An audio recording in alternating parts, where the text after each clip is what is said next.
The chocolate cartel, chat, they don't go as hard as Gene Wilder's Willy Wonka. If the chocolate cartel went up against Willy Wonka, he would have fucking mailed their heads and feet and hands back to their family members. That's what Gene Wilder's Willy Wonka would have done.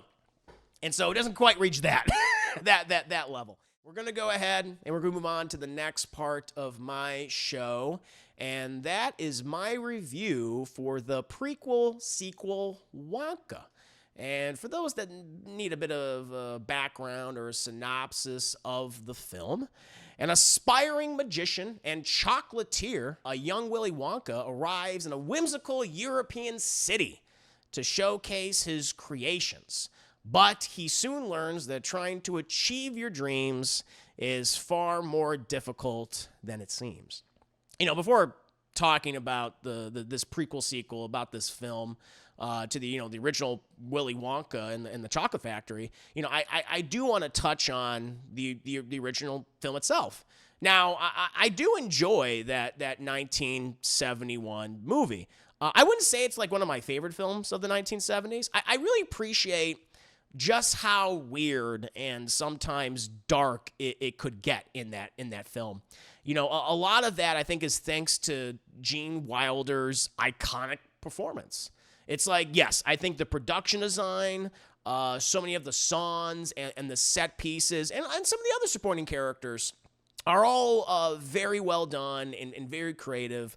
But it's Wilder's Willy Wonka that I think I and many others are just drawn to, over and over and over again. He's a mischievous trickster, a liar, a possible child murderer throughout that film. He's a wild card in an otherwise relatively, seemingly safe and whimsical movie. And I think that's why people gravitate to that film so much to this day. Why it is for a lot of people like one of their favorite films. It's weird. And they're certainly not showing any signs that they are slowing. It's very, very weird. It's not what you would expect when it comes to a children's book adaptation. Certainly something from the 1970s. You expect something that's wholesome, that's sweet. And certainly the film has those moments, but it has just this darkness that is always beneath the surface. It's the light and it's the darkness that complement each other in so many of the scenes, pretty much every scene in that movie. I think that's what made it, years after its release. But people don't remember. People that might not know this, when it originally came out, it was a kind of a flop. I think it was a flop at the time. I think they had like a budget of $3 million, and I think it only made $4 million theatrically. But in the years since its original release, it's gone on to probably earn tens, hundreds of millions of dollars, and VOD of course, and now it's earned its place in the pop culture zeitgeist. At the time, it was kind of viewed as initially like as a failure, commercially, but has grown into the legendary film that it's now is, and it's so well liked. But I think it's that's what people gravitate towards. It's that balance of the light and the darkness, and it's so just weird when it comes to a adaptation of a beloved children's novel, right? Now, when it comes to Wonka, specifically Wonka 2023, I totally understand why Warner Brothers approached Paul King, the director, to direct this film. He's best known for his, wonderfully wholesome Paddington movies, 1 and 2, which are, honestly, I don't think this is hyperbolic to say, but I think those are some of the best family films of the 21st century. They're heartfelt, they're well acted, and I think that's, for the most part, very much the case with something like Wonka. It's a family film with some big musical numbers and warm, outlandish theatrical performances from its cast. However, the darkness that I was referring to, that I think helped propel the original film to its iconic status, is missing for the most part in this movie. Timothée Chalamet is Willy Wonka in the film. And though they make several references throughout the movie that he is indeed the Willy Wonka played that Gene Wilder, that he will grow into that man. I never really bought that while watching the movie. He just doesn't have an edge to him, at all, and is often displayed as a kind and in a very, very naive character who really doesn't have the bitterness, the mischievous nature, the trickster attitude that was always on full display with Wilder. Like, even like that original scene, you think of like, the original Willy Wonka, all the kids are up in the gate, and then Gene Wilder's Willy Wonka comes up, and he has that limp, and he has the cane, afterwards, kind of like very somber. It's like, oh, like, who is this guy? That's why he's been a recluse, because of this injury, this ailment that he has. And then he gets there, and they open the gates, and he almost like he's about to fall forward, and he does this somersault. He's like, ha-ha! And then after that, you can't trust him. You don't know what he's going to do next, With Chalamet's character, you know instantly what you're gonna get from him. That's not necessarily a bad thing. I'm not saying that's bad. He's doing a good job with the material he's given, and he is as warm as any character from Paul King's Paddington movies. He does get a number of songs as well, and those were decent enough. But he's not a singer. He's not exactly a singer. He does a decent job with the musical numbers, which he is the lead singer in. The rest of the cast, from Keegan-Michael Key to Patterson Joseph to Rowan Atkinson, Olivia Colman, and many other recognizable faces. They're all playing their characters, very broadly.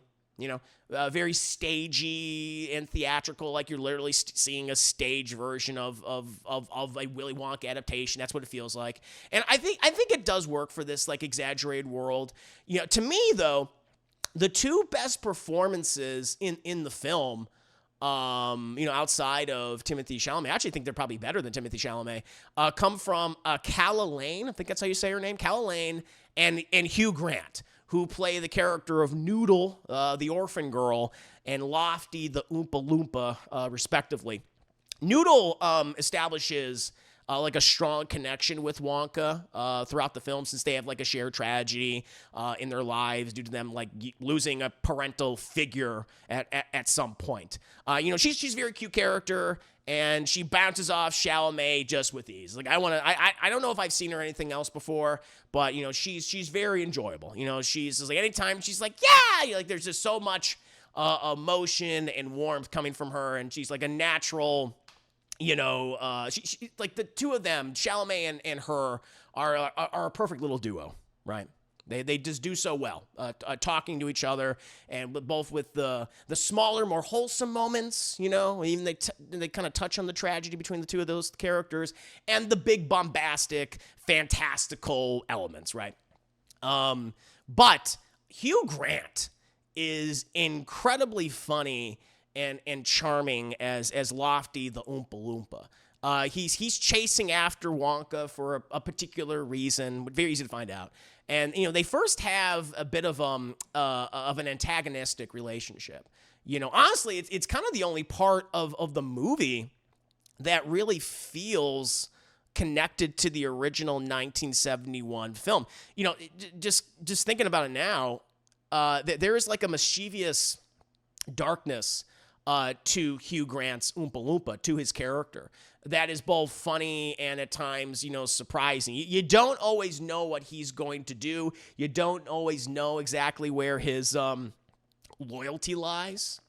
And you can also see from his perspective why he is the way he is. They provide like a backstory, why he's chasing after Willy Wonka.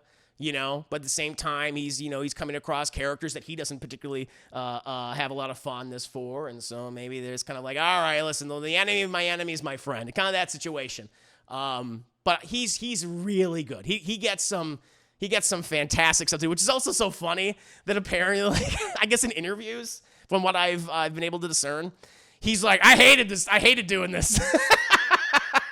I hated playing this character. I hated this movie. It was a paycheck. But hey, if he hated the experience, he brought 110% to it, because he's one of the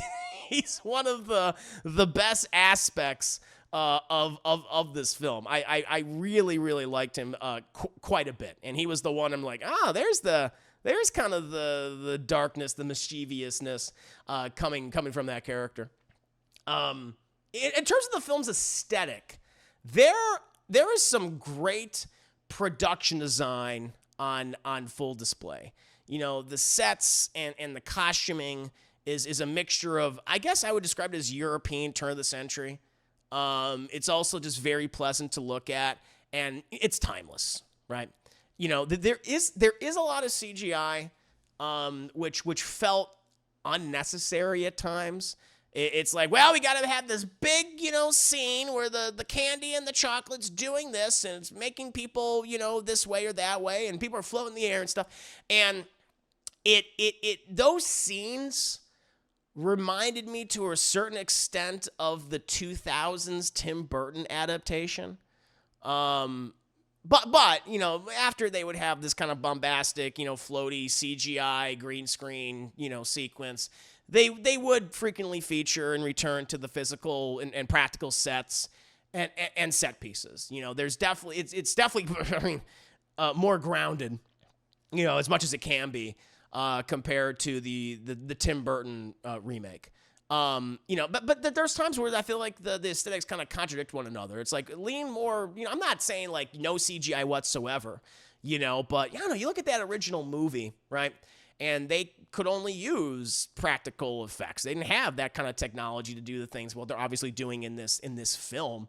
Nearly, God, how long? 50 plus years later now, right? So I don't know. I was very mixed on the use of CGI in this film, especially when I feel like they didn't really need it, to be perfectly honest. When I thought I was actually digging a lot of the practical turn of the century look to the movie. Like they put a lot of thought into this, and it does look great. All the costumings and the suits of all the characters, and I really like that. It makes you just feel warm, right? But CGI just kind of felt was unnecessary. Like you add to it. It helps along the way, but not where it's like, all right, this is all CGI, obviously, that I'm looking at. And I was like, I didn't care for that. In the end, I think it's a very pleasant movie, and I can see a lot of people walking away from it, like actually really enjoying it. I think it's a good family movie. With some notable flaws, which I've highlighted. I wish some of that darkness from the original had a greater presence here. There's a little bit of it. Now that I'm just talking about it and realizing, like, yeah, this character kind of has that. I did enjoy that. There's also the Slugworth character. It definitely has a little bit of that darkness in it as well. One of the enemies of Wonka. There's actually I should probably say he's going up. They have Willy Wonka going up against the cartel in this movie. Like the cartel, they call it the chocolate cartel. They kind of have this control over all the sweet distribution in this fictional European city, which they do not name. They are like, we're going out of our way not to say where we exactly are in this world, not to piss off any particular country.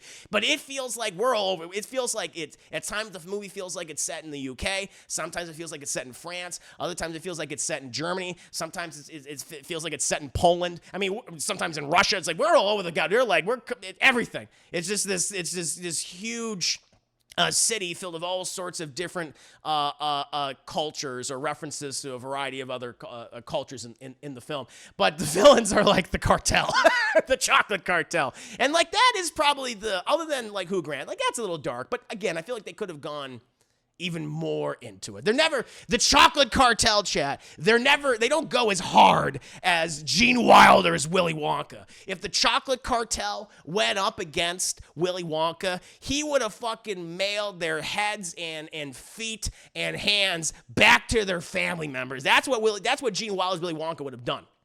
And so it doesn't quite reach that that level. But again, it does a lot right. I wish they weren't maybe so reliant on CGI, in terms of like that's the production design. But listen, if you're in the mood for a kind of a stagey, very theatrical, very broad, a light Roald Dahl adaptation, right? You're gonna get some warm, fuzzy feelings watching this. I think there's a lot you're gonna love, and I think I wouldn't be shocked if a lot of people probably like this more than I did. I liked it. I thought it was charming, but man, I just wish it had a little more of that edge to it. And plus, I don't think it helped too.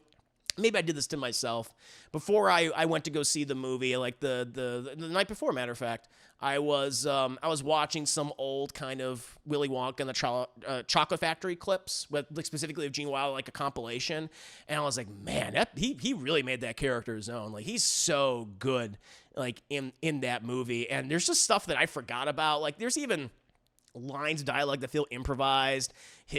How sarcastic he is, and it's just, that's not in this movie. And so maybe I kind of went in with like, are we going to see any of that? We really don't, which kind of maybe disappointed me. But if you're not too familiar with the original movie, and maybe it's been a long time since you've seen it, and so it's kind of a little fuzzy, I think you're going to get a lot out of this. But for me, it's good. It's good. Not great. It's fun. But let me know what you guys thought. Did you guys like the movie more than I did? Were you more on my, side of things, or did you like really dislike it? I'm very curious. Go ahead and let me know. 5 minutes later. Let's see. The darkness, it compels you, the evil of the evil. I need some evil Willy Wonka. This is nicer. This is a nice Willy Wonka before he gets to his dark. Yeah, I guess it is. I feels like there's a movie that we haven't seen. I feel like, if they were going to do a sequel, another one to this, we're going to see that movie where he gets fucking bitter. It's just not in this movie. Like, by the time we get to the ending of this film, he's just not, like, I thought, like, oh, is it going to have, like, a melancholy end? Like, I honestly expected, I don't want to give too much away, but I honestly expected it was going to have a bit of a melancholy ending to it, where it would have been, like, okay, he defeated the chocolate cartel and all these other characters, which, by the way, I'll say this. If you are a super fan of Roald Dahl's books, they make references to his other books in this movie. There are characters in this movie that are from his other novels, which I thought that was pretty cool.